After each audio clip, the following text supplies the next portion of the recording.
আসসালামু আলাইকুম and welcome to amazing bites. প্রথমবারের মতো ক্রিকেট থিম কেক তৈরি করেছি, তাই আপনাদের সাথে ভিডিওটি শেয়ার করতে যাচ্ছি।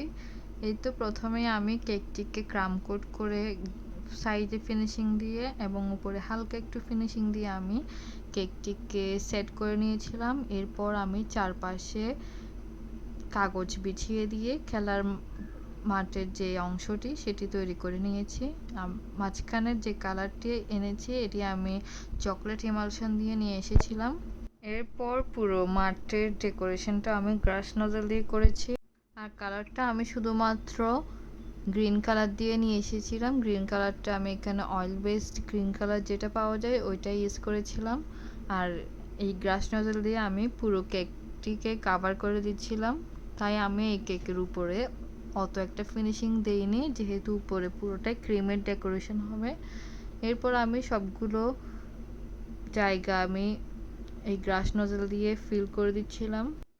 এই কেকটা ছিল একদম আনএক্সপেক্টেড একটা কেক আমার জন্য, যেহেতু আমি এরকম থিম কেক কখনো আগে করিনি, তাই সম্পূর্ণ একটু নতুন এক্সপিরিয়েন্স হয়েছে আমার জন্য কেকটি করে।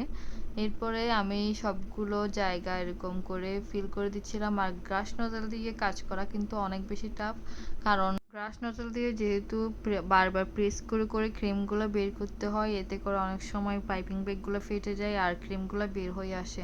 তাই 2-3 বার করে আমাকে গ্রাস নজলের এই পাইপিং ব্যাগটা চেঞ্জ করতে হয়েছিল। আর এখানে আমি স্টাম্পগুলো, বেড আর বলটা সম্পূর্ণ আমি চকলেট পেস্ট দিয়ে করেছিলাম, যেটা ছিল আমার জন্য একেবারে নতুন একটি কাজ।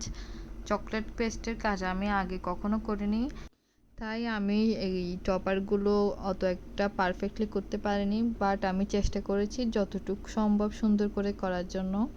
এরপর আমি এগুলো সব কেকের উপর দিয়ে সেট করে দিচ্ছিলাম। আপনারা চাইলে যে কোনো ডিজাইনের কেক, কাস্টমাইজ ডিজাইন আমাদের কাছ থেকে অর্ডার করতে পারেন। আর আমরা কিন্তু পুরো চিটাগং শহরের মধ্যে হোম ডেলিভারি করে থাকি।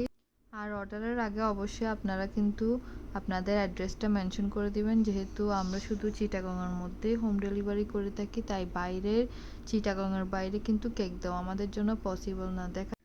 আমার পেজে প্রায় এমন অনেক মেসেজ আসে যারা অর্ডার কনফার্ম করার পর বলে যে আমার লোকেশন চিটাগংয়ের বাইরে। তো আপনারা যদি আগে লোকেশনটা বলে দেন সেক্ষেত্রে কিন্তু আমাদের সময়টাও আর নষ্ট হয় না।